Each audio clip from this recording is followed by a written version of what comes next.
What are those sacrifices that you have to make in cyber when you become a parent? Have a plan, but a plan goes out the door as soon as you get punched in the face, right? Yeah. That's what Mike Tyson says. When I saw my daughter walk for the first time, I was in Iraq on a Zoom, and it scared the crap out of me. Parenting is about doing your best and not getting caught up in your mistakes. Let's just go ahead and jump right into it. Yeah. What advice you got for me?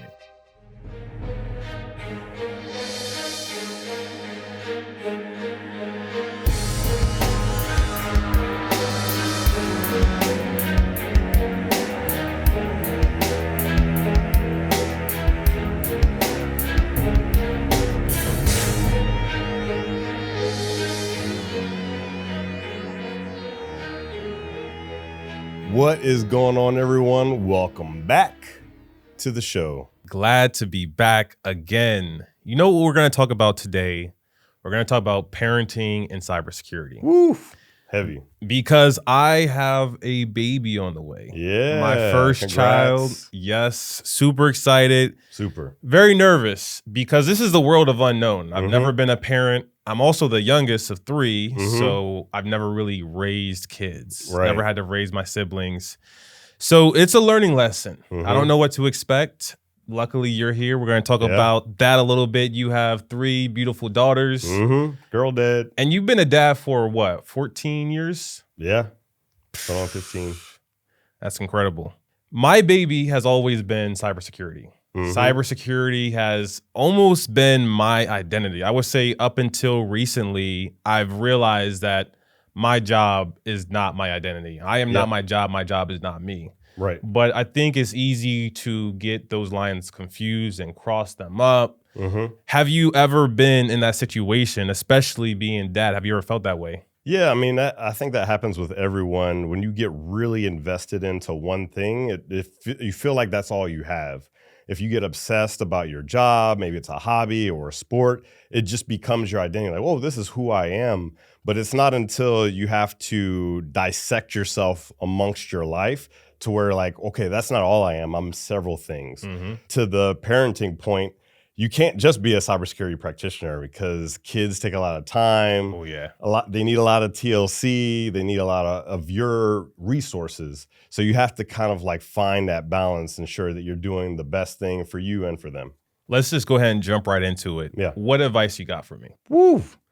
Where do you want to start, man? I mean, one of the things that I didn't realize going into parenthood is that it's an endeavor, right? It's not like, it can be like taking care of a pet, right? Taking care of a dog, but it's to the next degree because you're not teaching the dog how to be a good person. You're not making sure that the dog, treats other people kindly. Now, of course, you don't want your dog to bite anyone, but there's a lot that goes into raising another human being. And so I would say that that's the big thing to first realize. The second thing is that whatever plans, whatever structure, the schedule, you're like, oh, this is exactly how it's going to go. It's probably going to go right out the window because you don't know, because Ava is the name. Yeah. You don't know what Ava is going to do when she's here. She might have a different schedule. She might be up all night and sleep during the day. It might be switched. She might be a crying baby or she might be a quiet baby. There's all types of things that are in flux when it comes to kids. And having three girls, each one of them was very different. Everything from how they came into the world to how they were as a baby to even how they are as older kids. So how old are your kids? So 14, 8, and 3. Okay, so a nice spread. You've Huge had spread. different phases in life, I'm sure, for each kid. What would you recommend for maternity leave, right? Maternity/paternity leave. I see a lot in tech that there's a lot of opportunities. Some companies give an abundance of time. Some give very little time. If I were to take a new job right now, what would you recommend me to look for when it comes to maternity leave programs? I would say look for the company that's going to give you the most time with that baby as possible. I had the fortunate opportunity to work at Netflix for the birth of my youngest, Mia, and I was on paternity leave for 7.5 months. Whoa. Which is an incredible amount of time to build that bond, to help my wife, Jen, because it is an endeavor. Like being a new parent, You're up all night long because the baby needs to eat every couple of hours. You want to make sure that they're okay. You want to check in on them. Their schedule is their schedule. You could do little things like have a nighttime routine to help get them on a pace, on a schedule that might be more conducive to you and your sleep and your sanity. Because honestly, one of the best pieces of advice I could give to anyone, it really does take a village to raise a child. Right. I don't think we were designed to just have two people take the lion's share of the work when it comes to raising a kid, especially in the beginning, because you're going to be sleep deprived because the baby's going to be on their cycle. You're going to be constantly worried about them and ensuring that they have things going on. I remember, because I had to go back to work for my first and second child, I had to go back to work pretty early on. I think I had 2 weeks for one and then 3 weeks for the other. And so that meant that my wife was taking the lion's share of the work. So everything from like staying up all night because I needed to sleep because I needed to be able to perform to I'll be gone at work because I'm not working remote at that time. Right. So she didn't even have time to take a shower. We had to get a neighbor to come watch one of our kids for a couple hours just so she could take a shower, wash her hair. I'm not trying to scare anybody out there, but I'm just letting people know the reality it is to become a parent. Big gulp there. Big gulp. Oof. But I hope that there's a silver lining. I hope, especially for my case, huge silver lining. And I hope the silver lining contains my previous experience. You know, a lot of times when you take a new job, you want your prior work experience to help your new job. My new job is going to be a dad. Yep. What cybersecurity skills, technology skills have helped you with parenting? I would say not so much on the cybersecurity skills. I think there are some things like looking for technology that might help. So for instance, there's a pretty cool little bassinet that's mechanical. I think it's like 4Moms or something like that. We're not sponsored by them. But it's a machine that, can do the swing stuff. It could do back and forth. It could do circular. It could even simulate the movement of a car. Some babies, they like that car movement, right? Because your baby has been moving around with Monica, cruising to the store, going here, and they might find that soothing. So anything that can replicate that movement would be helpful. So technology definitely comes into play, but I would say more of the leadership stuff comes into play when it comes to being a parent. Because like I was saying before, you can't dictate what personality your kid's gonna have. So dealing with different personalities, understanding that not everyone responds to the same stimuli is going to be super important. If you look at each one of my kids, each one is very, very different from the other one. They're still fantastic, but just very different folks. So my oldest, very laid back, chill, likes to have fun, but they just kick it. Layla is very inquisitive, very observant, very, what's the word? I don't want to say that she's fearful, but she's just very cautious. But then my youngest is a renegade. She is a party animal that likes to do backflips off of chairs, and she does all kinds of crazy stuff. And so if I tried to raise each and every one of them the same, it wouldn't play as well as I would hope. But by tweaking and tuning each way I come up and I show up for those girls, even though I'm trying to get the same effect, have them be good people, embrace them for their differences, it's going to show up better if I kind of tweak and tune the way I raise each one. Right. Totally understood. That makes perfect sense. What skills in parenting have helped you with cybersecurity? Patience. You have to have patience with your kids, and you're going to lose your patience from time to time. You're human. You're an emotional animal. I mean, there are times where it's just, there's so much going on because you're trying to get the right snacks because they don't want that snack. They don't want to go to bed. You're trying to go to sleep. You have something that you have to do, but they're off of school. There's just always constant hustle and bustle when it comes to being a parent. And you almost have to find this like Zen-like state. You're really good at it. I call you the cyber ninja turtle. I just have this turtle. this constant image of you kind of like cross-legged and meditating. So I think a lot of that is going to play really well in being a dad. But you might even have to like dip into that even more when it comes to being a parent, because kids are there to kind of push your buttons a little bit. Oh, yeah. Even though it is the most rewarding thing that you could ever do, from my opinion. We have some news to share with you, a member of the Hacker Valley Media family. As of 2023, we became a full-time independent cybersecurity media company, and we're committed to bringing you the most powerful, thought-provoking stories in the field of cybersecurity. And we learn we can't do it alone. We'd love to invite you to our exclusive Patreon community where we host a monthly mastermind where you can meet like-minded individuals in the field of cybersecurity that are trying to be more creative and be the best version of themselves that they can be. We would love if you took a second and visited patreon.com/Hacker Valley Studio, and we'll see you in the mastermind. When I think about parenting, I think about sacrifices. And a lot of times when you hear that word, you think of something negative. But I look at sacrificing as something very positive. It's the ultimate way of giving because you're not expecting something in return, but you're doing it out of love or out of necessity. What are those sacrifices that you have to make in cyber when you become a parent? Yeah, I would say the sacrifices you have to make is you're not going to be able to go to all the events that you want to. You're not going to be able to take every project that you want. You're not even going to be able to take every single job that you want because maybe you have a really good support system in the area that you're living in, but you don't want to necessarily move overseas or move to another state. So I think those are some of the sacrifices that you need to make. I didn't learn some of those pieces of wisdom until much later in my life. I moved the kids around a lot when they were younger, and I made the decision that now that I'm living in Texas, I'm not going anywhere. I want the kids to be able to develop, grow friendships. I want their home right now to be like, that was home growing up. Because with my oldest, she's 14 now. She was in Maryland, she was in Georgia, she was in California, and now she's in Texas. She wants to be able to grow roots, build friendships that she's going to continue on into adulthood. And I felt like that I owed it to her to be able to do that. Now, every family situation is going to be different. Some families, they caravan everywhere. They do homeschooling and they go from state to state to state. And that might be great for their lifestyle. My particular lifestyle and philosophy, I want them to be able to grow roots, build those friendships, kind of have some stability, but going the other way and having like this continuous like exposure to new cultures and people, I think is just as fine. I think it's all up to your personal preference. The biggest shift that I saw in your family was when you and Jen brought your youngest Mia into the world. It seemed like it fundamentally changed how y'all operate as a family. What would you say is like one of those sacrifices that you all made after having Mia? I had Mia. It was a huge turning point in my life because before that, I was traveling a lot. I was a consultant. I did the whole Netflix thing. So I was just kind of always out of the house. Then I get this opportunity to do paternity at Netflix, right? 7.5 months. I'm able to stay at the house, cool, calm, and collected, raising the kid, helping out a lot more, doing more around the house. And then COVID happened.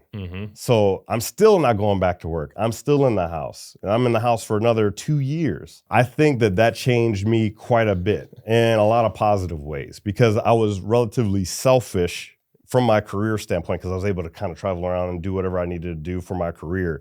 With that experience of being basically inside for almost 3 years, I had to pick up a lot of the slack. I had to learn the snacks that they needed to eat. I had to learn a lot about like, what is my wife doing to support the family? Do a lot of the cleanup because I was like, hey, I'm making the money. That's my contribution to the family. But I think that's a short-sighted way of looking at that role as being a father. But now I'm a much balanced partner for Jen. I'm a much balanced father because now I'm spending a lot more time with them. And to be honest with you, life is much more fulfilling because I missed my daughter's first steps. When I saw my daughter walk for the first time, I was in Iraq on a Zoom and it scared the crap out of me. Like I didn't even realize she was walking. Really? I had no idea. My wife at the time was on a Zoom. This is my first wife, and she panned the camera down, and my daughter was walking around. And I said, oh my God, I didn't know she was walking. Like, it was so shocking to me. And the fact that I missed those moments was pretty devastating. But being able to be home, being able to watch Mia, take her first steps, being able to see Layla take her first steps, hear first words, like, oh, was that a word? Oh, I'm not sure. The competition between parents, like, are they going to say mommy or daddy first? That some of that fun stuff that I think is really, really impactful and in that parenthood journey. So being there as much as possible is super important. That's beautiful. I know that every parent's journey is unique and individual to them, but you've done something that I think a lot of parents fantasize about, and that's bringing your in-laws to live with you. Yeah. Or bringing your parents to live with you. Mm-hmm. Like, does that work? And specifically, did it work for you? With everything in life, there's pros and cons, right? I would say the pros is it's definitely a daunting task to try to raise your kid, especially as new parents by yourself. Mm-hmm. As much help as you can get, build that network, build that support system, even if it's really close neighbors or family, bringing family in to kind of help. I think that's really, really important because I remember during my second, she had a lot of colic. She had really bad gas issues, so she didn't sleep a lot. She was always crying. We were on rotation. I mean, it got to the point where both Jen and I, we were delirious from lack of sleep. And you kind of have like PTSD going into that third kid, like, oh my gosh, are we going to be able to get sleep and this, that, and the other? Luckily, because we did have our in-laws with us, we were able to get a little bit more sleep. Mm-hmm. We were able to take more breaks. So I think that's something to think about. Would I recommend everybody bring in their in-laws or their parents? Probably not, maybe not on a full-time basis, but I think there's a lot of good that happens, but then there's a lot of sacrifice that happens when you bring in additional folks into your home. For sure, always a sacrifice. One thing that I fantasize about, and I'm not sure if there's ever a world where you can have your cake and eat it too. Mm-hmm. How would you look at my life? Because you know me really well. You know that you kind of know my morning routine. You know the things that I do at work because we do this at Hacker Valley. Mm-hmm. How would you describe having my cake and eating it too from a parenting perspective? I would say, pull your plan together. However you think your days are going to look like, have a plan. But a plan goes out the door as soon as you get punched in the face, right? Yeah. That's what Mike Tyson says. So when Ava gets here, you'll have to adjust that plan. You'll have to adjust that plan according to Ava. You're going to have to adjust that plan according to Monica.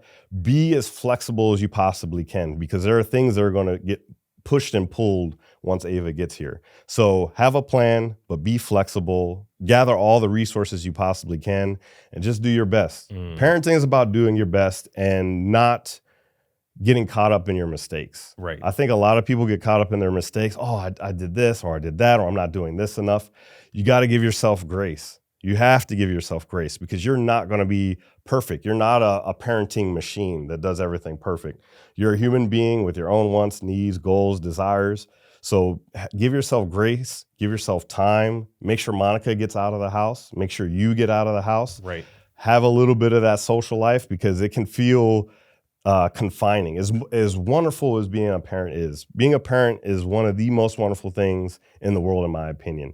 There's nothing better than seeing your kid smile for the first time or hearing them laugh, or seeing like, daddy, and they come running to you and when you get home from work. There's nothing better than that. But just by being a parent, that's not all you are. Just like being a cybersecurity practitioner, that's not all you are. You are all these things. And so trying to find that balance is going to be something that you'll deal with for the next 10, 20, 30 years. Love it. One of our Patreon members, they recently had a kid. And I remember right before they were having their kid, they asked us, really you, for advice. So for like anyone out there that is listening right now, what is that one piece of advice that you'd have for them to not take on cybersecurity as their identity, being a parent? I would say that you are more than just your job. You're more than just your role as a parent. You're more than just your role as a citizen. You are a human being that is multifaceted. There's all types of sides to your life. Find the balance in all of that and just do your best. And just like, being a parent, you have a kid and the kid is going to be what they are. Think of a kid as a seed, right? And let's say you don't even know what the seed is. You just know it's a seed that's in the ground. Your job is to water it, take care of it, make sure it gets the sunlight that it needs, and it's going to grow into the best version of itself. You can't put a seed in the ground not knowing what it is. Like, all right, it's going to be a watermelon, and it comes out as a sunflower. Don't do that. You have to just give as much as you can to that situation. And it's the same thing for cybersecurity and life. Life is going to happen. Things are going to change. There are going to be things outside of your control. And if you have a plan, that's great, but plans change. Yeah. Life changes. Cybersecurity changes. Technology changes. So keep your head on a swivel, be flexible, and just do your best. I appreciate the advice. Thank you. Yes, sir. And not only is this advice good for me, but I'm sure it's good for you, any of the parents out there, or anyone that's just taking on cybersecurity and the work as our identity like I have in the past. We have 2 communities that we would love to invite you to. One is our Discord community. We have like-minded people always chatting and buzzing in there. You can find that at hackervalley.com/Discord. And we also have a Patreon community. We meet monthly, talk about things like this, talk about things like creativity. We would also love to invite you there. You can find that at hackervalley.com/Patreon. And with that, we will see everyone next time.